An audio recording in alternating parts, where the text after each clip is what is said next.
This thing could have easily been a 3-part video series, if you will. But I cut a lot of that out.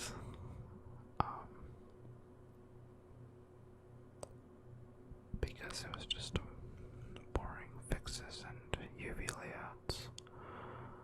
So this sword might look a little different than the last time we saw it. But we're starting off in Photoshop to create some stencils, or just one. The other stencil that I will be using is it's more of like a depth map that I kind of found my own way of creating it. You guys will see what I'm talking about. But right now we're going to make we're going to put the first name on the sword, and who better than Fox and the Raven, my buddy, good friend. If you guys remember, he started the charity for my little brother on Twitch with his streams, and he's been a huge supporter. He's fucking dope. So I figured, why not start with his name? We have a silver pure material that I was just curious as to what it looked like,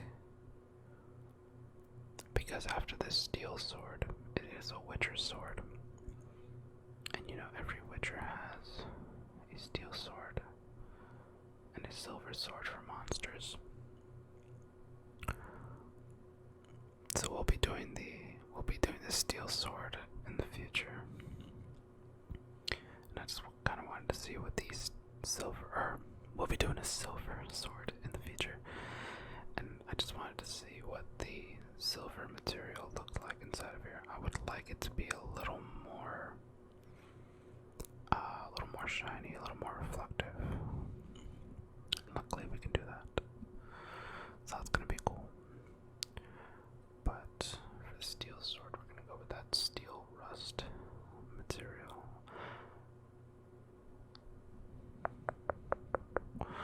And I like it because it came out a little darker than the steel rough next to it. Now I would go and destroy and remove the rust and just keep the wear.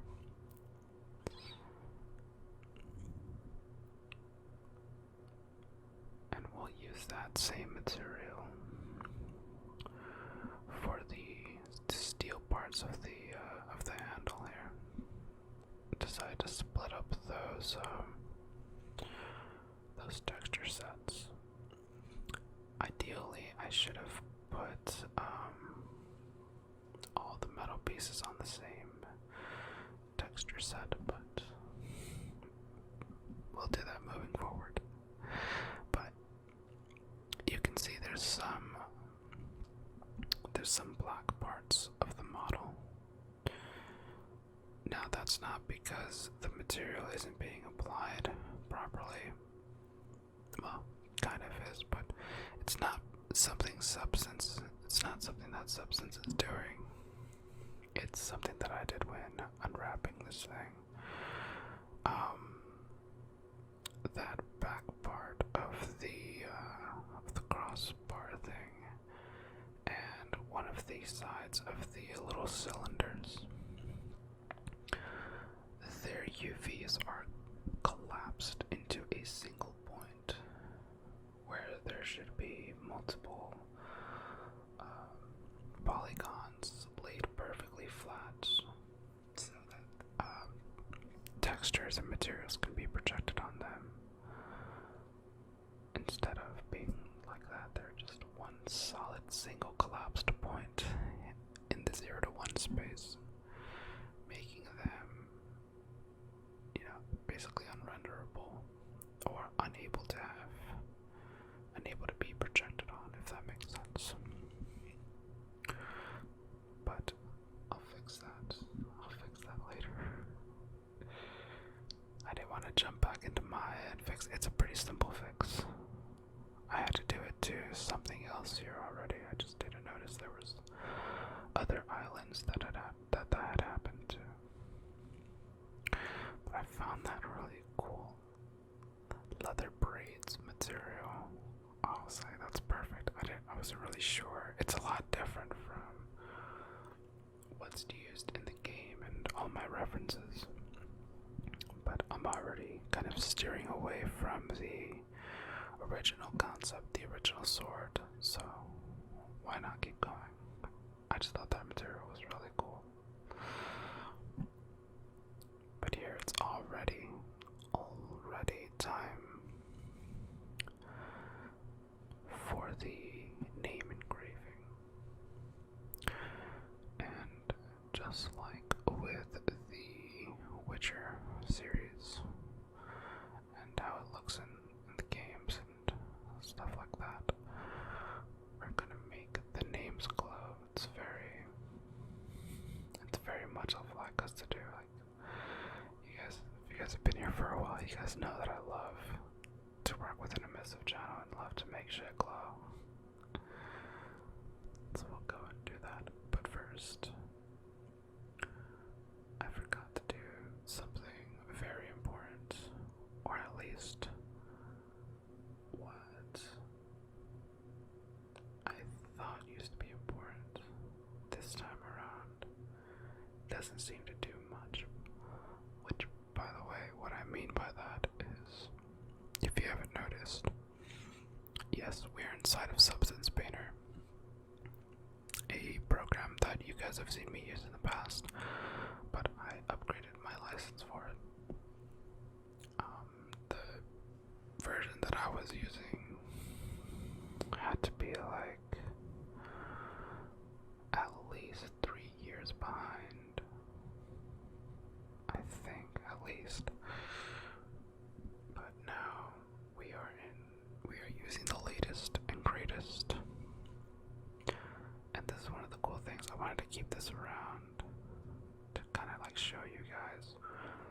In the past, when we would bake textures, you would just see like a little bar filling up. You wouldn't really see what was going on. In this version, you can kind of see a visual representation of what each map looks like on its own. The one I'm loving the most is the ambient occlusion happening right now. It's so cool. It's so cool. The actual baking process actually takes quite a while, especially with the textures being at 4K. So I just wanted to show you guys that a little bit. I cut out the baking for the other maps, like the thickness map. That could really take a while. There's no need to put you guys through that. But this is what I mean by it might not be so important to do this anymore, especially with a low poly model. If you guys once again have been here for a while, you guys have seen this where I take an ambient occlusion filter or layer and just kind of use it to increase the shadows. Here, it's hardly doing anything. And I know I'm using a low poly model to bake a low poly model, and it's probably like, if you really want that kind of stuff to show up, like shadows, and if you really want to get the most out of these textures, you will use a high poly model alongside your low poly. But in the previous version, like, it didn't matter. Like, you would really get some good detail out of these textures. This time around, they're like, no, dude, just get yourself a fucking high poly model, and then we'll talk. I don't know what the fuck.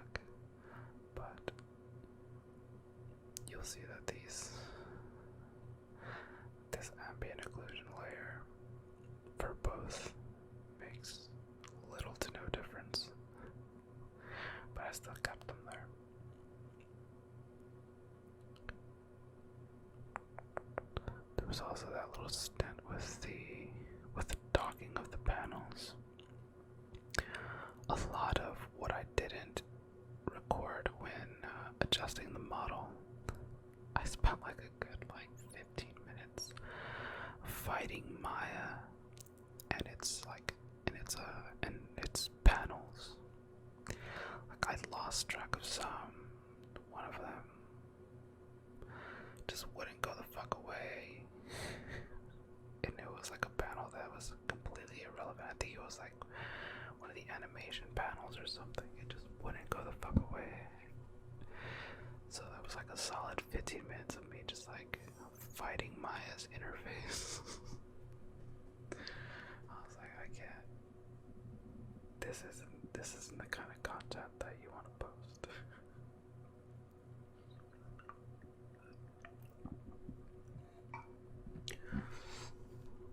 You guys have seen this a bunch of times. We'll get the name up here. I've been running with a stencil and a hard brush.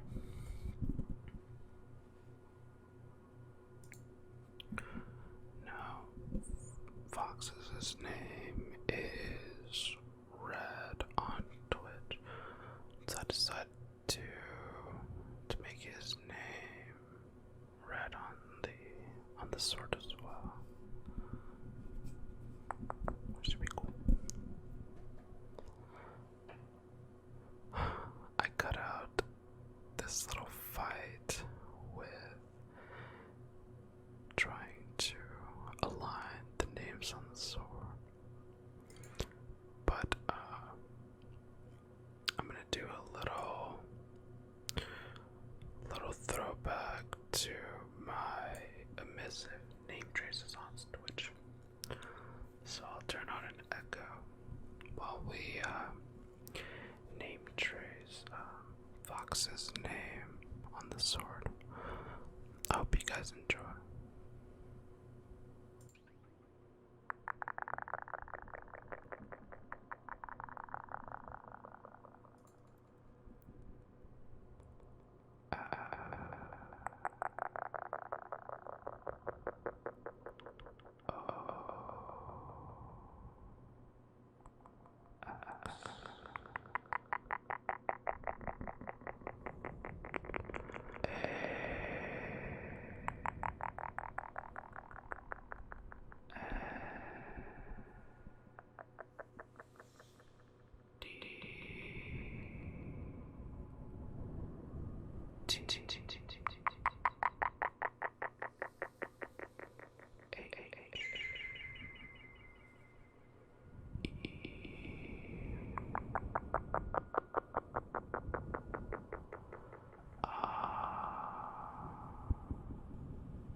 I was a little rusty. My headphones just died. Which isn't too bad. I don't like wearing them while I record. Get off me. I hope you guys enjoyed that. I hope that was as cool as I think it is. I always wanted the echo thing, and a buddy of mine, Ryan, on Twitch helped me figure that out. How to get that installed and up and running in OBS. But here we are back doing what we've done several times on this channel. What you guys know I love to do. Just make shit glow.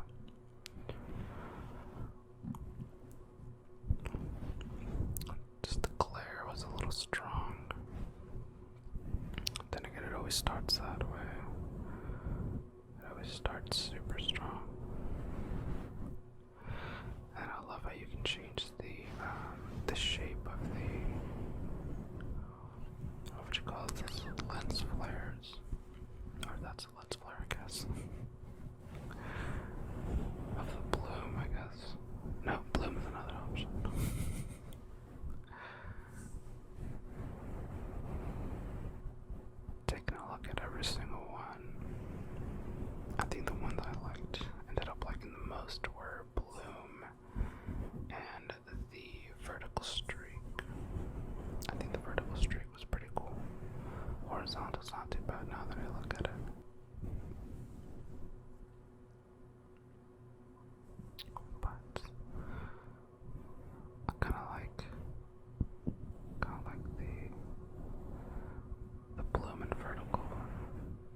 for some reason I wanted to do it one by one. I was just gonna start with the O.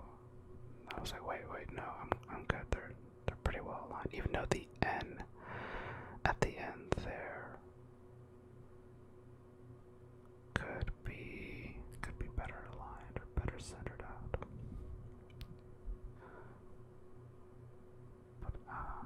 But it's a pretty large letter.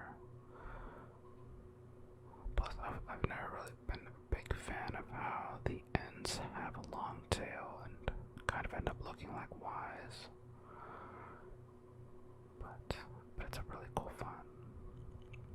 It's a really cool font. I use this font a lot on Twitch. Actually, looking at it from where the tail ends to where the top right of the N is, I think that's pretty good. That's pretty well straight or centered out. It's not too bad. It's not too bad. Getting a really intense shadow on the right side of the handle there. I wonder if that gets fixed with what's it called? By adjusting the shadows and their intensity here. Or if they changed, or if it got fixed when we changed the environment. Because right now we're using this environment that has us on the field or in a field somewhere. But these studio type lighting environments are really cool. And as cool as I like the render that we could get from this lighting setup, it just ended up being a little too dark. A little too dark.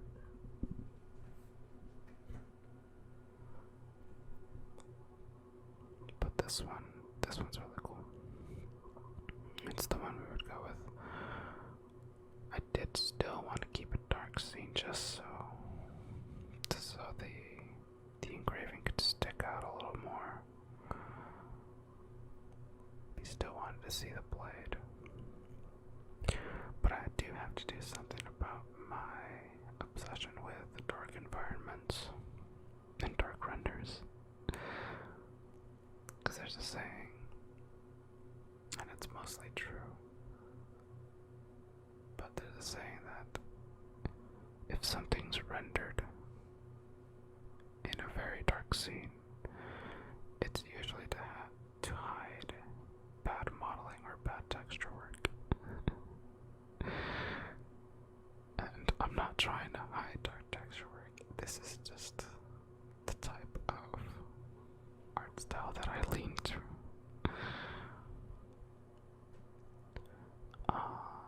And our second alpha, I didn't record making this PSD, the Azul depth, to get this alpha.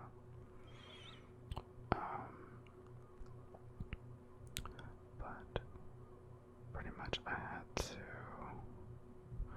find a way to render a depth map outside of like 3ds Max, because I forgot how to do it in Max. But pretty much it's just a black and white image that I'm gonna use to give us a bit of height on the pommel here. So how they have the wolf head for the Witcher swords, I'm gonna put a dragon head, but it's our dragon Azul that we modeled in Twitch.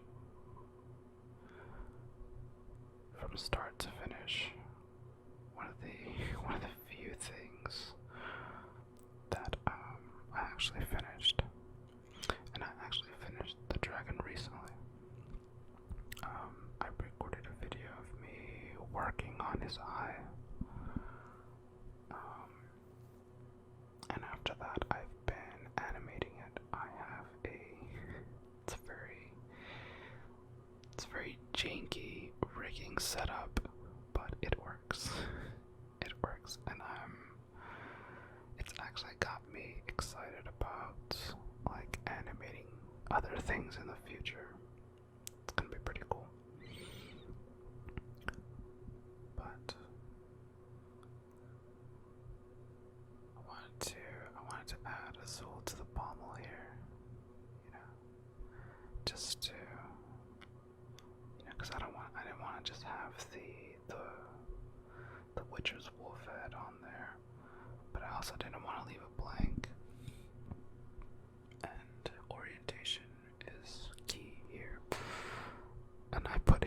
upside down.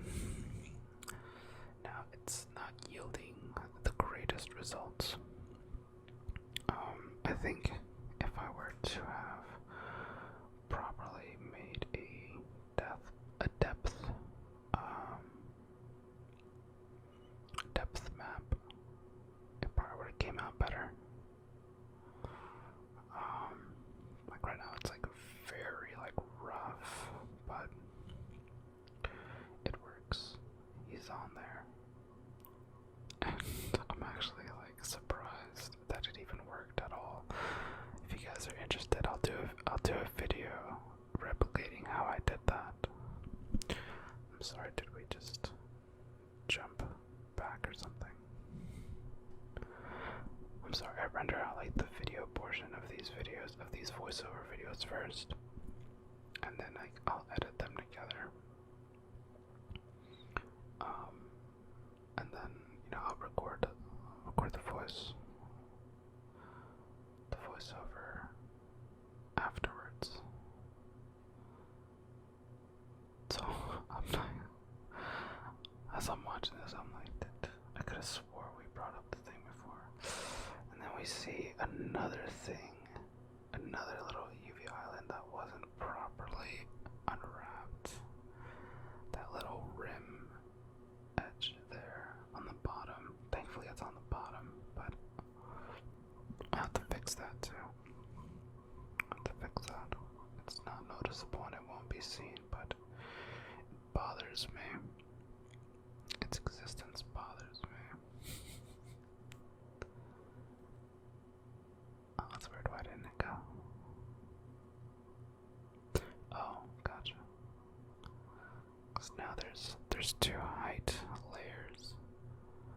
One for the little indent on the face there, which is a nice, subtle addition that I think the original swords and concepts have.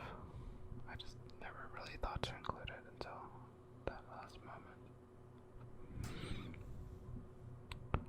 There he is. He's there. He's looking pretty cool. Just the sharpness that was left behind kind of bugged me a little bit. It's a quick fix though. I like how you have the overall brush size and the fall off outline on the brushes now in this version of Substance. No, you gotta go all the way black, buddy. There you go.